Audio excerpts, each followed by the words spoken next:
Hey, listen, does Mom have osteoporosis? Do you even know? Do you know what it is? Does Dad have osteoporosis? Huh? Let's find out what that really means. Dr. Shaun Hudson is here, and it's important that we find out from the Bone and Joint Wellness Center exactly what we're talking about. So could you define it for us? Osteoporosis is actually a certain measurement in loss of bone density. Your bones are porous by nature. And what happens is over time, after the age of 20, we begin to lose some of that bone, especially with inactivity and improper nutrition. If you wanted to go by a T-score, which is what happens when they put you in a bone density machine, it's anything below -2.5. It's just a number, basically. What's it supposed to be, ideally? It's supposed to be above -1. Ideally, you know, above 0 or even 1 is a good score. Anything below -1 is osteopenia, which is the early stages of osteoporosis. If somebody says to me, somebody in my family has osteoporosis, I automatically envision a little old lady with gray hair in her 80s. Is that the highest and most common risk group? Any postmenopausal female is definitely the highest group. As a matter of fact, women after the age of 50, actually 50% of them will suffer a fracture due to osteoporosis in their lifetime after the age of 50. Because the bones are so fragile? Yeah, absolutely. And men, one in 4 will suffer after the age of 50, believe it or not. Oh, all of a sudden you got everybody's attention. Now what do we see here?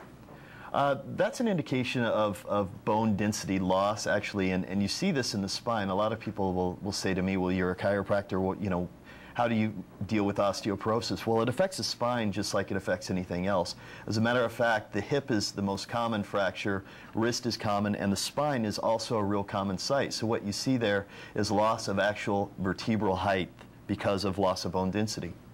But you also just got everybody's attention because you said, and in men, it's this percentage. And I dare say that a whole bunch of folks who are watching right now are saying, men? Wait a minute. No, I thought women were the only ones who got osteoporosis. No, men do as well. Not as readily, not as frequently, but absolutely they do. And the misconception along with that is that osteoporosis is not a preventable thing. It is to a certain degree. Well, how do we prevent it? Proper nutrition, proper diet.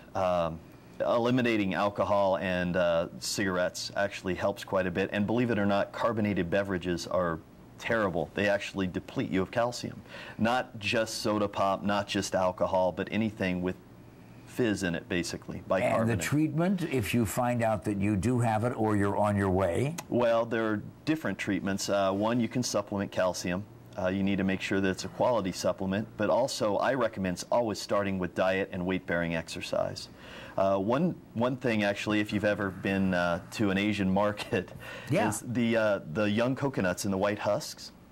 Extremely high in calcium. Most people think that milk is a good source of calcium. It's not readily absorbable in the body, whereas something else like green leafy vegetables or young coconut milk is great. As a matter of fact, they used to use young coconut milk in the South Pacific during World War II as an IV because it had so much electrolytes, calcium being one of them. Okay, so if I go to Sushi Roku, I should not order the sake, I should order coconut milk if I'm to avoid osteoporosis. That might be a good start. This is not encouraging. You understand that? Yeah, doctor? sure. Well, so what value does chiropractic have? I always associate chiropractic with primarily taking care of the spine. Well, sure. I think, first of all, we tend to see it come into our office because a lot of our patients are the baby boomers. I mean, that's what I see in my office. You know, you see menopausal women and men that are starting to reach their mid, late 50s. And, you know, we see their x-rays. So we catch fractures. Just because you have a fracture doesn't necessarily mean you're going to have a tremendous amount of pain. We see compression fractures or you know, osteoporosis of the spine even on film. So a week from today, you've got an event coming up so that we can find out even more than we've been able to pack into this conversation. Tell me about the event. It's next Tuesday night, I guess a week from today, at the Scottsdale Civic Library. It's seating somewhat limited, so contact my office and you know, let us know you're coming so we can make space readily available. It's at 7:30 at night, and it's a complete breakdown of osteoporosis exercises that you can do, dietary changes, on and on. Dr. Shaun Hudson, and I don't know whether, yes, you do. Look at this. See, these rascals in the control room, they've got it all covered. They're good. The phone number and the website, and you can get all of the information that you need, I'm sure. Even in advance, you can get some, because the Bone and Joint Wellness Center will provide some on the website. And then you go to the Scottsdale Civic Library. That's in the Civic Center, where City Hall is, right? Yep. Across from the Scottsdale Arts Center.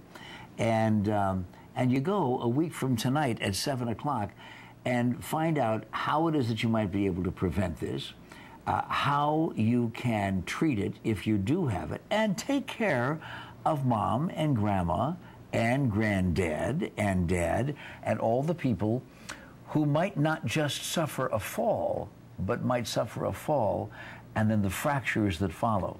That's what really happens to elderly people more often than we would like to talk about. Absolutely. Dr. Shaun Hudson, I thank you, and I thank you for having this event, too, about something that we really haven't been as well versed on as we should be.